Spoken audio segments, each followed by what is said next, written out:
반갑습니다. 글로벌 경제 리포트입니다. 오늘은 다음 주에 있을 금리 인상 그리고 이 주가의 흐름적인 부분들을 한번 체크해 보면서 여러분들과 이야기 나눠보도록 하겠습니다.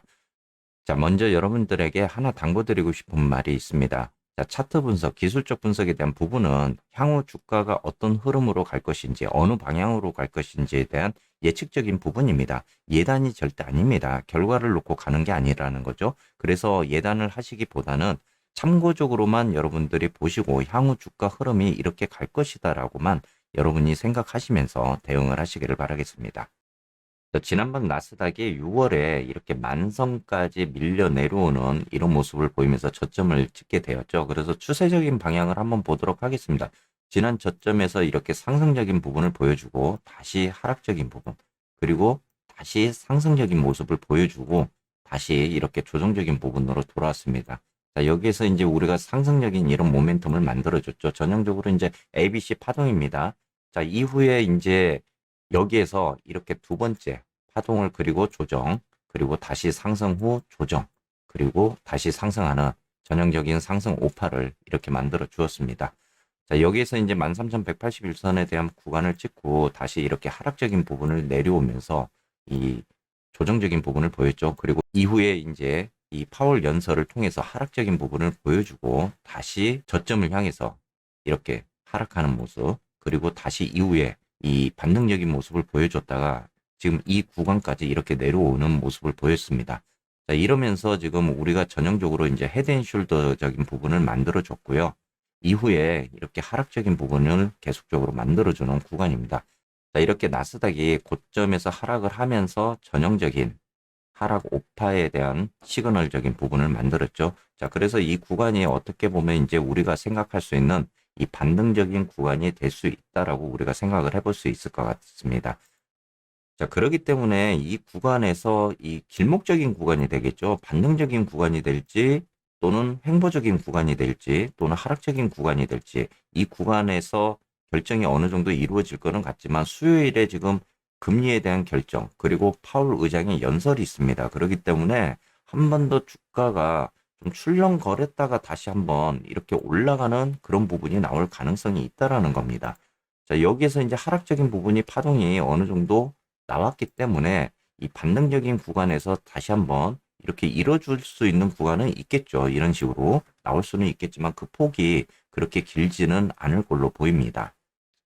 자, 다음은 나스닥 월봉을 보시게 되면요. 우리가 이제 월봉 같은 경우는 좀 장기적 추세를 많이 보기 위함이잖아요. 지금까지는 나스닥이 이렇게 계속적으로 몇 년 동안 이렇게 우상향적인 모습을 보이면서 굉장히 미국 시장이 좋았다라는 것을 한눈에 볼 수가 있는 그런 상황입니다.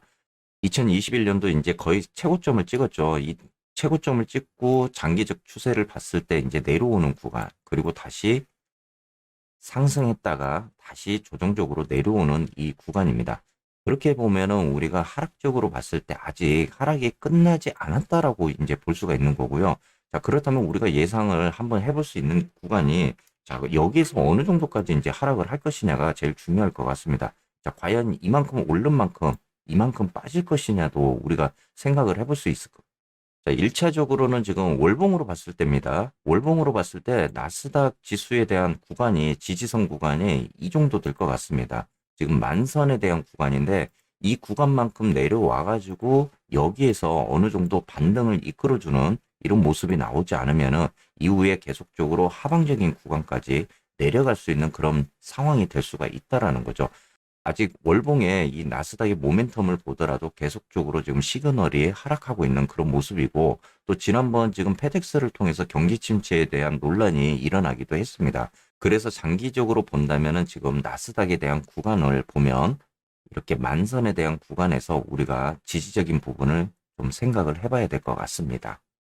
자, 다음은 쏙슬도 한번 보도록 하겠습니다. 쏙슬 같은 경우도 지난번 최저점이었던 10.5달러였죠. 이 구간에서 이 반등적인 구간을 만들어주고 다시 상승적인 구간을 만들어줬다가 조정적인 눌린 구간으로 전형적으로 오는 이렇게 ABC 파동을 그려주고 있습니다. 자, 여기서 다시 한번 상승과 조정 그리고 상승을 보여주면서 전형적인 이제 상승 오파의 흐름을 만들어 주었던 거죠.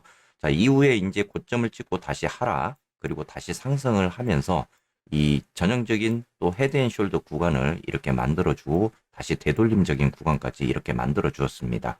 자, 이후에 이제 하락을 하면서 본격적으로 하락을 하면서 다시 하락 오파에 대한 구간까지 이렇게 내려와 있는 모습입니다. 자, 이러면서 지난번 이 금요일에 이 구간에서 이 반등적인 말아 올리는 그런 구간이었죠. 옵션 만기인데도 불구하고 어떻게 보면 속슬만 나올로 반등하는 그런 모습을 보였습니다. 제가 어제 영상에서도 그런 이야기 드렸죠. 이렇게 주가가 지금 계속적으로 하락하는 구간에 있지만 이 모멘텀적인 시그널에서는 일봉상입니다. 일봉상으로는 이 상승하는 그런 모습을 그려주고 있는 겁니다. 그래서 다음 주 이 구간에서 한번 우리가 생각해 볼 수 있는 거.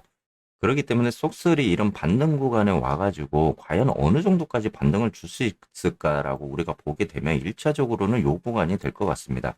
그러니까 반등이 계속적으로 갈 수 있는 그런 힘이 될지는 모르겠지만은 전체적으로 지금 추세가 완전히 고르게 배열이 되어 있지 않는 그런 상태잖아요. 그렇기 때문에 이 추세적인 부분을 보았을 때도 속설이 단기적 반등을 어느 구간까지 해주는지 이제 우리가 좀 지켜봐야 될 구간인 것 같습니다. 지금 봤을 때 속슬 같은 경우는 지난번 단기 고점 구간이었죠. 이 구간 14달러, 14달러에서 15달러 구간 이 정도까지의 반등 여력을 보여줄 것 같습니다.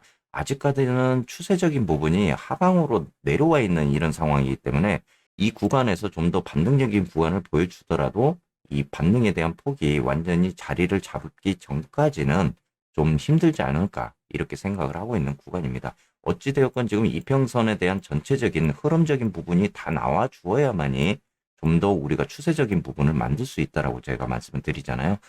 현재로서는 지금 보더라도 이렇게 상단에 대한 부분이 굉장히 높게 있는 이런 구간입니다. 그래서 우리가 여기서 반등적인 구간을 만들어줘서 정말 20선에 안착하는 모습까지 보여준다면은 희망적인 어떤 전형적인 상승에 대한 구간을 이렇게 만들면서 갈 수 있겠지만 그러지 못하는 경우에는 다시 이렇게 반등을 보였다가 이렇게 내려오는 이런 모습이 나올 것 같습니다. 자, 만약에 여러분들이 우리가 생각하는 역 헤드앤숄더죠. 전형적인 역 헤드앤숄더에 대한 구간을 이렇게 만들어주고 상승하는 이런 모습이 나올 수도 있습니다. 그렇기 때문에 이 저점에 대한 구간을 아직은 예단하기는 어렵다. 그래서 여러분들이 이 저점에 대한 구간을 잡아나가기 어렵기 때문에 여러분들의 비중을 관리하면서 이 분할 매수적으로 담아 가보시는 게 좋겠다라고 하는 구간이 바로 이런 구간입니다. 그래서 속슬도 다음 주 뭐 여러 가지 변수가 있지만 여러분들이 그렇게 생각하시면서 움직여 보시는 게 좋을 것 같습니다. 자, 다음은 TQ도 한번 보도록 하겠습니다. TQ도 지금 지난번 저점이었던 21달러 구간이었죠. 21.32달러에서 저점을 찍는 이런 모습을 보였는데요. 지금 저점을 찍고 상승적인 반등적인 구간을 보여주고 다시 조정적인 모습 그리고 상승 조정 이렇게 보여줬습니다. 자, 여기서 이제 전형적으로 다시 ABC 파동을 그리면서 상승적인 부분을 보여줬죠. 자, 이후에 이렇게 상승과 조정 그리고 상승과 조정을 보이면서 전형적인 또 상승 오파를 그려주는 모습입니다. 자, TQ 같은 경우도 지금 이 구간에서 이제 찍고 나서 이렇게 다시 한번 하락적인 부분을 보여줬다가 다시 반등, 그리고 다시 하락, 그리고 다시 반등, 그리고 다시 하락하는 이 전형적인 하락 오파에 대한 구간을 보여줬고요. 자, 속설처럼 지금 TQ 같은 경우도 어떻게 보면 이제 이 자리가 우리가 반등을 좀 노려볼 수 있는 그런 구간인 것 같습니다. 자, TQ도 마찬가지로 이 구간에서 뭐 반등을 주더라도 그렇게 많이 주지는 못할 거고요. 이후에 다시 한번 이렇게 조정적으로 하락하는 이런 모습을 보일 가능성이 있습니다. 자, TQ도 보면은 거의 전형적으로 28달러 요 정도 구간입니다. 자, 이 구간까지 반등적인 구간을 만들어 줄지 한번 우리가 좀 지켜봐야 되는 구간인 것 같아요.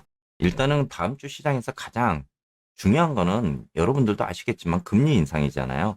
얼마 전까지만 해도 우리가 이제 50bp로 가느냐 또는 75bp로 가느냐 이 사이에서 우리가 굉장히 좀 움직였던 그런 구간이었는데 생각보다 강력한 일자리 보고 그리고 8월 소비자 물가 지수가 예상보다 좋지 않는 그런 모습을 보이면서 이 75pp의 가능성을 계속적으로 올릴 것이다라는 이야기가 이제 나오고 있는 겁니다. 그리고 심지어는 뭐 100pp까지 이런 이야기가 나오는데요. 어제도 이야기 드렸듯이 이렇게 움직임이 75pp에서 멈춘다. 다음 주 파월 의장이 연설을 통해서 어떤 이야기 할지가 굉장히 중요할 것 같습니다. 만약에 다음 금리 인상에 대한 부분도 이 좋지 않는 긴축 속도에 대한 부분을 좀 더 압박하는 그런 이야기가 나온다면 주가는 분명히 하락적인 방향으로 돌아설 가능성이 굉장히 큽니다. 하지만 어느 정도 우리가 예상한 수준에서 이야기를 한다고 그러면은 이렇게 한 번 더 연설을 통해서 하락적인 부분을 보여줬다가 다시 반등적인 모습으로 돌아가는 이런 시장을 만들 가능성이 있습니다. 그렇기 때문에 여러분들 다시 한번 이야기 드리지만은 가장 좋은 방법은 여러분들의 비중 조절을 하시면서 분할 매수적으로 접근을 하시는 게 가장 좋을 것 같습니다. 자, 오늘 주말 잘 보내시고요. 또 내일도 우리가 시장 대응을 한번 해보도록 하겠습니다.